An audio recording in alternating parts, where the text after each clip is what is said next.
Hello, hello, and hello. Hey, hi, hello. Welcome everyone to the channel. Thank you for coming back.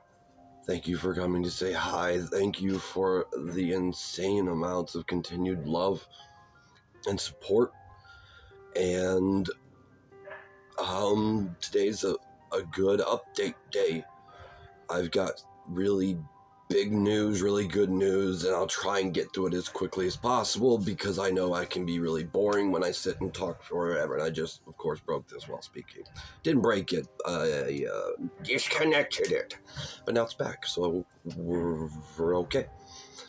So, as many of you know, I just recently returned home from a 16-day stay at an inpatient facility. Now, many of you know in the past I have said this is the worst one I've been to. This is one of the worst ones I've been to. I can honestly say that all of those inpatient facilities have been serving one important purpose, and that was training. To end up where I did. Where at one point we had 7 fights on my floor of like 10 people in one day. In fact, I even called the fights. At one point during lunch, I was some random nice gentleman. Yes, Paul, you are out of formation, sir. I do say you are out of formation. And joined me from a different floor and joined me, invited me to join him for dinner. At their table, and we were just talking, and I was commenting on how kind of rough it was on the lower floors, and he's like, I can't believe that. And I told him, I said, well, sir, I guarantee you by the end of this dinner, there will be a fight. It will involve my floor. I will be involved in it somehow, probably holding someone back or pulling them away. And I kid you not, within 5 minutes of that statement, one of my more well-known floor attendees had mistakenly started a fight with a much bigger and imposing man from a different floor. And I quickly jumped up, and it was so easy to pull and push him away from this new opponent because, truthfully, he was scared to death of fighting this guy. So I just served the purpose of theatrically pulling him out. But the whole time just whispering in his ear, I love you, brother, gotta go, gotta go, gotta go. But here's what's really disappointing. The whole time I'm hugging him, like face to face like this, holding him back, walking him out the door, I can see one of our bigger like attendees, not attendees, but watchers, staff, just standing out in the hallway watching, doing nothing. He made eye contact with me, and I said, come help. He just shrugged his shoulders and did nothing. That was the place I went to, and I have now nicknamed it the Coliseum. But through this place, through this hell on earth, it was the best of times, it was the worst of times. It was the tale of 2 experiences inside the 7th circle of hell. And the reason I say there were 2 different experiences, there were those experiences, and I even had a complete meltdown at one point on the lower floor because I had no idea they did this. First off, they changed my seizure medication to a medication back to Keppra, which violently assaults my seizures and makes them physically so much worse. And yeah, I got huge bruises and blisters and holes in my pants from what happened, but I had no idea they changed it. No clue. But all of a sudden, after almost 3 months of no seizures, not 3 months, but it had been a while, I started having them again, really bad ones. And I didn't know this at the time, but this place, to save money and cost, will not call the hospital for you unless you stop breathing during your seizures. So it doesn't matter if you're bleeding from a head wound. Doesn't matter if you're intermittently stopping your breathing. Doesn't matter if you have a past of serious seizures that land you in the ICU on a breathing tube for 5 or more days at a time. No. Instead, they try and gaslight you. They were telling me it was I was having seizures because I was going outside during outside time. They were blaming it literally on oxygen, and they were trying to, so they told me I couldn't leave the ward. So you already have a high stress environment where the only thing to look forward to is getting off that damn floor for 15 to 20 minutes to go outside and walk in circles. And now they're telling me I can't even do that. So I had my own meltdown where I almost, and this is not bragging, I am literally ashamed, and I know I shouldn't be ashamed, but I am ashamed that I almost broke down a secure door. And I mean one of those heavy metal doors with the glass square. I bent it out about that much from the inside, pounding to get out. Lover, right away, somewhere all bright and new. Isn't that right, Mr. Bandit? She belongs among the wildflowers. She belongs somewhere with you. And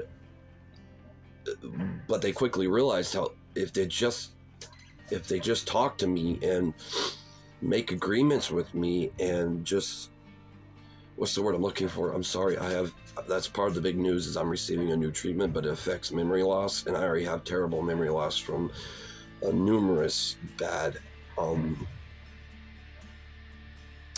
head traumas, but where you compromise. And they compromised and said, okay, you can go outside, but it has to be with staff at all times. And I was like, okay, I'm fine. Now, they don't understand that I have claustrophobia, especially, it's not claustrophobic in the specific sense that most people would think, small rooms. Mine is claustrophobia of not being able to leave a space. Belong somewhere with me. That's them wildflowers, Mr. Bandit. That's them wildflowers. Well, you're not going to say hi to them. I know you need to pee in them. I mean, I could be in the biggest room in the universe, but if I'm not allowed to leave that room, I panic. And it's because of a certain situation that occurred at one point where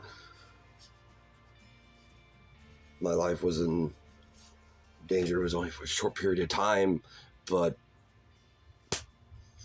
and if it hadn't been for the assist of 2 friends at the time, I never would have, I don't think I ever would have seen another space. So, yeah.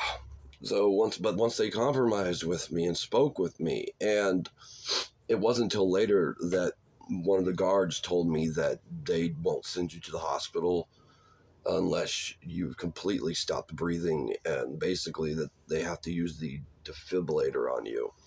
How awful is that?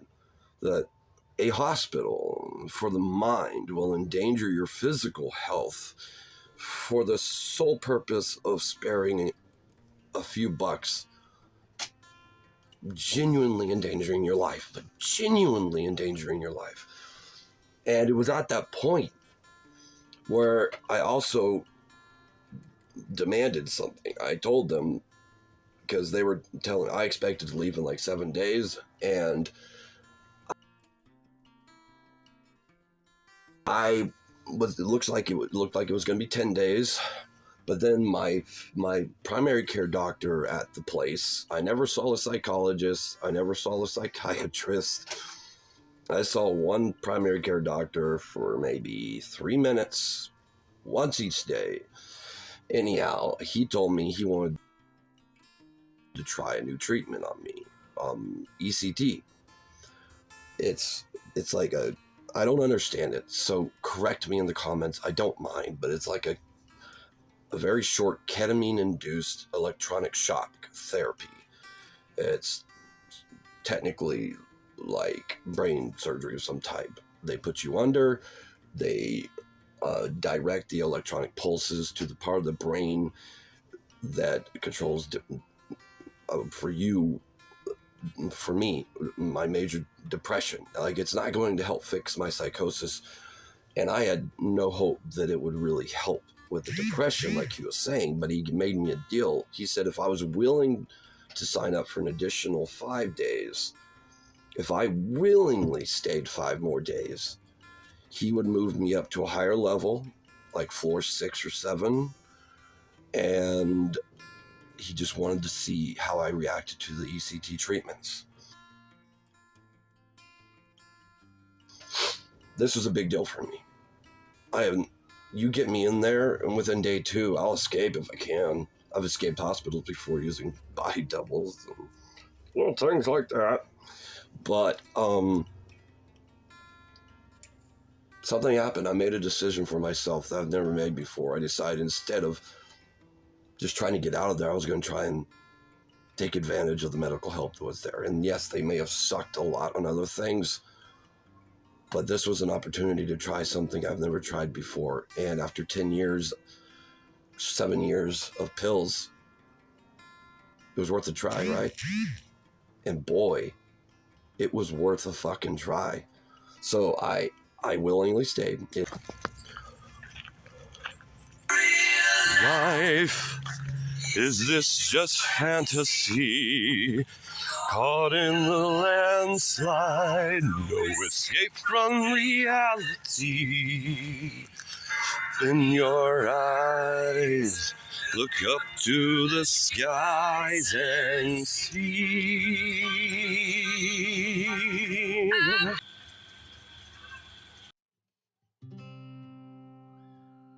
Ended up being an additional 6 days, so I was there 16 days. But I did the first treatment, didn't really feel any different. I did the second treatment, and it's not that I felt different, but I ended up having a seizure, like later on, like a day later in that place. And I thought it was going to add on days to how long I needed to stay there. And usually I would start freaking out. I would start like envisioning really dark stuff. My hallucinations would start taking over. I would start picturing myself in the corner covered in my own blood, just slicing myself to pieces. But this time I encountered the fear and I processed it. I haven't done that in a long time. I processed the fear, and I didn't break. I don't know how to explain it. It's a so different experience for me I've confronted fear a lot in my life, but there was something happening, and I was encouraged. And then I got the third treatment, and I actually felt different that day. I walked straighter. I felt better, and I felt better prepared that if anything were to happen, I could do something about it. And holy shit, yeah, the day before I get released, I'm running 103 fever. And of course, they do fucking jack shit. They don't even give me an ibuprofen because it's not approved on my list. Seriously, it's a hospital, and they wouldn't give me ibuprofen because it's not approved on my list yet. So I was just suffering, coughing up green crap. I was just miserably sick. I get released, and that night, waiting for a ride, my fever got so high that I started experiencing delirium and seizure, but this time induced by ridiculously high fever. And I wake up sort of in my own bed like an evening and a half later. What had happened is ambulance came, they stabilized me, they transported me to an ICU. My family came, the person who was my ride came, and I was stable enough to go home. They took me home, But the next day I woke up and it was like, okay, well, I can't drive for another 3 months because every time you have a seizure, you have to wait 3 more months, at least where I live. But again, I didn't care. Instead, I woke up the next day with, and if you know me, you know how big a statement this is. I smiled at the fucking sun.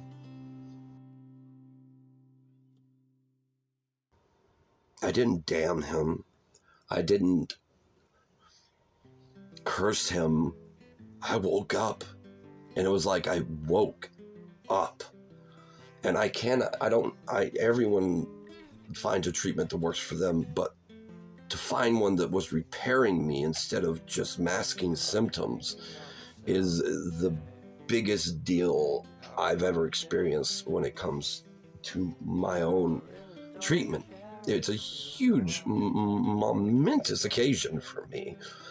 And then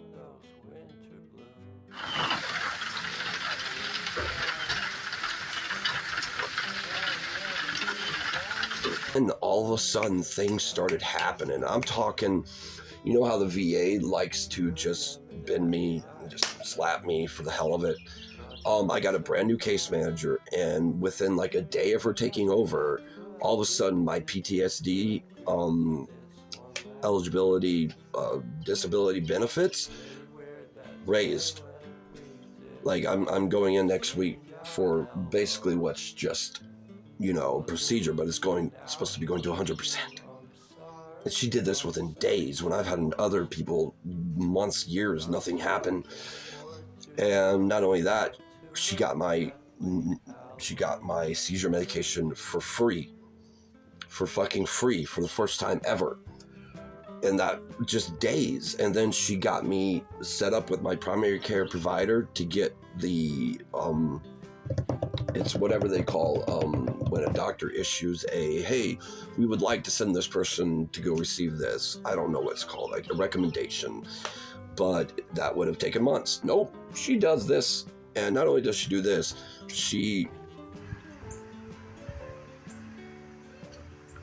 combines what would have been 3 appointments set apart probably over a month. She combines all 3 appointments into one the very next fucking day, which was today. So today I got diagnosed with pneumonia and flu because why not? But you know what? I'm not bothered because I've been singing today. I don't care how sick I feel. My fever is stabilized at 101. And so she got that. And I got my recommendation to continue the ECT treatment at the same hospital. But not only that, it's going to be a little bit before I see them again to continue my ECT treatments. So she got me permission through the VA to say, well, while that's waiting, F that. If you can find somewhere to get you in sooner, we'll pay for it ourselves anyways. I mean,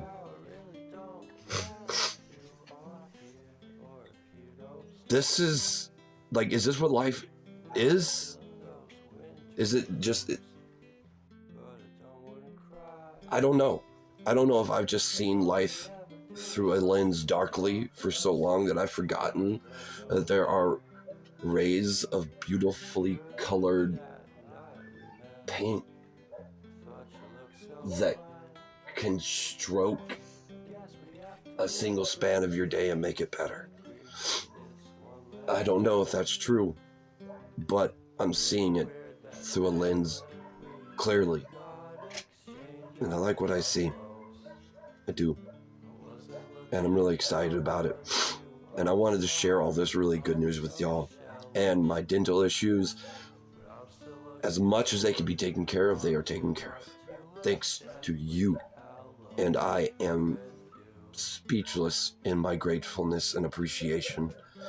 I am unable to verbally articulate even to where this journey began to Mr. Chris, just how much I appreciate him introducing me to a world of people who could be supportive and wonderful within the mental health community.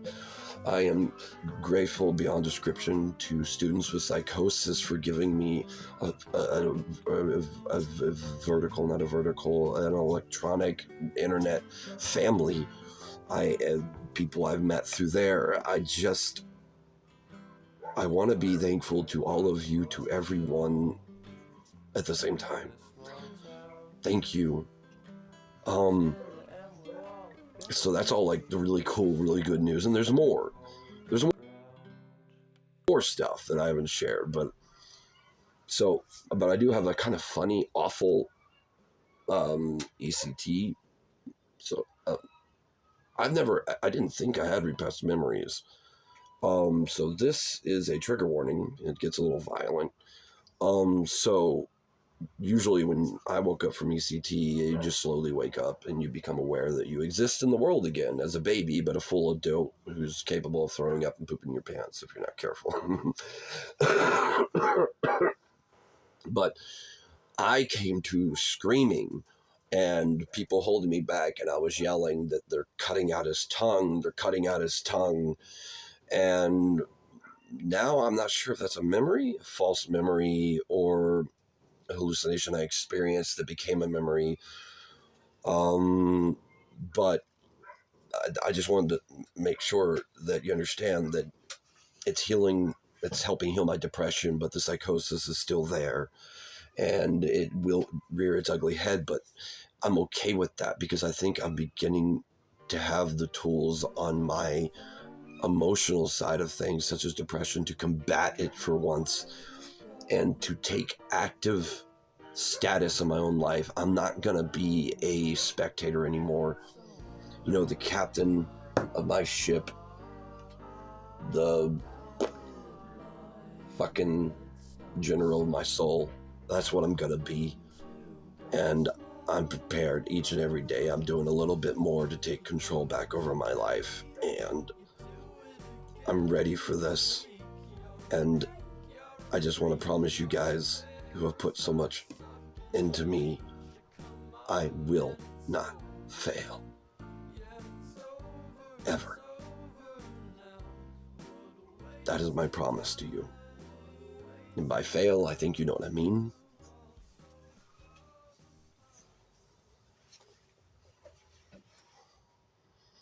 I will not fail.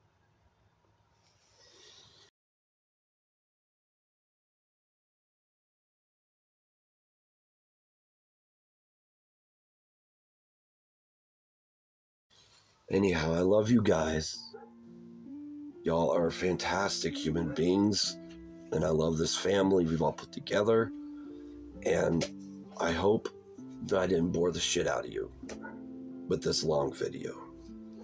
But until next time, put them up when you need to, put them down when you need to, hug something soft, play with something silly, and punch a bag if it comes to nothing else. But I think what I want to say here is take control. Man, take control. We've got to stop being spectators of our own lives. We have the ability, the capability, and the drive to do what we need to for our own lives. So I'm doing that for myself, but I really hope you'll do it with me. So have a good night, and I love you guys, and let's fucking do this. Bye for now. Honey, you are out of my formation, and I demand that you get back in your step. Up the desert highway, going in her hair.